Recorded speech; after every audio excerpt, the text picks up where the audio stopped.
Meanwhile, Malacanang assures the availability of funds for the pension of police retirees. Presidential spokesman Edmund Sierra said Budget Secretary Florencio Abad has allotted funds for the pension adjustment.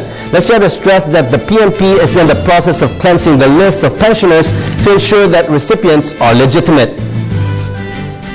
Nakatanggap po kami ng text kay Secretary Butch Abad. Ito yung sabi niya, makakasiguro sila na tiyak na marirelease yun. Available na po yung funds, but the release is subject to PNP submission of its cleansed pension roster. So we are aware that at this point the pensioners, the process of cleaning the pensioners list is 80% complete.